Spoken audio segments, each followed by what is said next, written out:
మీ అందరికీ తెలుసు కదా, నవీన్ కానీ తమన్ కానీ అందరూ మామూలుగా మా టీం కదా, దానికి క్యాజువల్గా కంగ్రాచులేట్ చేయడానికి కళ్యాణ్ కూడా ఫస్ట్ టైం పెద్ద సినిమా తన పేరు అన్నీ విష్ చేయడానికి వచ్చాను క్యాజువల్గా.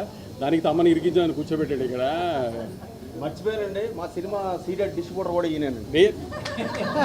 సీడెడ్ డిస్ట్రిబ్యూటర్ అని కాదండి, ఇప్పుడు రాయలసీమ కానీ గుంటూరు కానీ నైజాం కానీ అంతా నా డిస్ట్రిబ్యూటర్లో చేశారు. దానే ఇప్పుడు కోజీ అయినా. సో ఇప్పుడు సినిమా పెద్ద హిట్, వాళ్ళందరికీ డబ్బులు వస్తే మాకు డబ్బులు వస్తే అంత హ్యాపీగా డిస్ట్రిబ్యూటర్కి ఎప్పుడైనా డబ్బులు వస్తాయి. సో అది విషయం కంగ్రాట్ చేయడానికి తమన్ దగ్గరికి సుజిత్ దగ్గరికి వచ్చాను నేను. దానికి ఇరికించి కూర్చోబెట్టాడు. కానీ చాలా మీమ్స్ చూస్తున్నా పొద్దు నుంచి.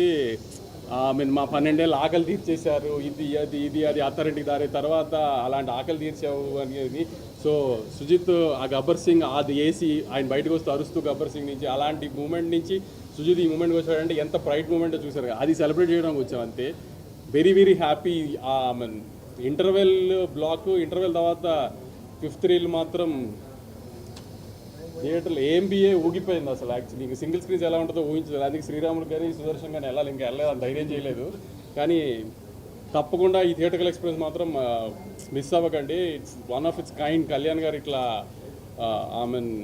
కళ్యాణ్ గారి మీద ఉన్న ప్రేమ అది కనబడుతుంది స్క్రీన్ మీద. సుజిత్కి తమన్కి నవీన్కి వీళ్ళందరికీ ఉన్నది. ఇంకేమన్నా సినిమాని మాత్రం థియేటర్ చూడటం మిస్ అవ్వకండి. అది సినిమా వాళ్ళది. మీరు Q&A ఉంటే ఆల్రెడీ